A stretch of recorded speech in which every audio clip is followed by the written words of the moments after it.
अध्यायामध्ये आणि 18व्या अध्यायामध्ये मोक्षाची पायरी खुली करून दिली भगवंताने. खरंय का महाराज? त्याला योग म्हणावं. मागचा योग कुठला आहे? अध्याय क्रमांक 6, जयाचे नाव तीर्थरावो, दर्शनी प्रसिद्धीची ठावो, जयाचे संगे ब्रह्म भावो असी. सुंदर अशा प्रकारचं ओवी ज्ञानेश्वर महाराजांनी लिहिलेली आहे. आणि या अध्यायामध्ये भगवंतांनी ज्ञानेश्वर महाराजांनी आत्मसंयोग योग सांगितलेला आहे. आत्मसंयोग योग म्हणजे काय? या मनुष्य देहाला, या ध्येय तयार करत असताना, हा ध्येय प्रस्थापित करत असताना पंचमहाभूतापासून देह बनवलेला आहे आणि पंचमहाभूतापासून आपल्याला ध्येय भगवंतांनी प्राप्त करून दिलेला आहे. त्यात पंचमहाभूते कोणते? आप, तेज, पृथ्वी, वायू आणि आकाश.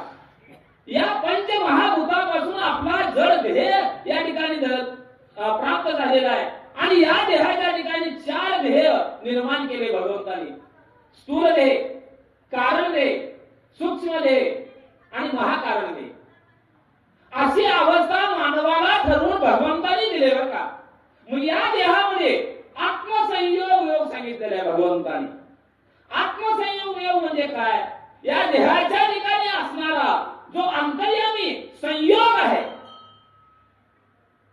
10 इंद्रियाला आवडणारा जो काही मन आहे, तो मन विचलित व्हायला काय, त्याला आत्मसंयोग योग म्हणायचं. आता आपल्याला एखादा दृष्टांत जर घ्यायचं म्हणलं, आत्मसंयोग योग म्हणजे सर्वसामान्य काय करणार महाराज? मग ते कळत अशा पद्धतीने उदाहरण दिलं पाहिजे, दृष्टांत दिला पाहिजे. कीर्तिकाचा महिना होता. भगवंतांनी नारदाला संघ घेतले. नारद मुनीश्वरा, आणि आपल्याला परिक्रमा करायची आहे, आपल्याला फिरायचं आहे.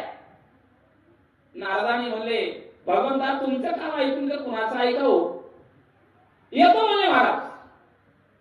निघाले दोघं जण. दर मदर करत करत करत निघाले.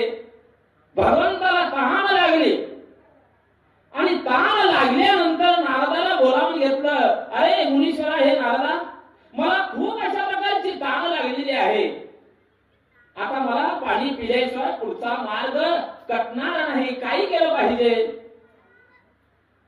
नारदाने म्हणले, मुनीश्वरा, हे म्हणले भगवंता, मी आता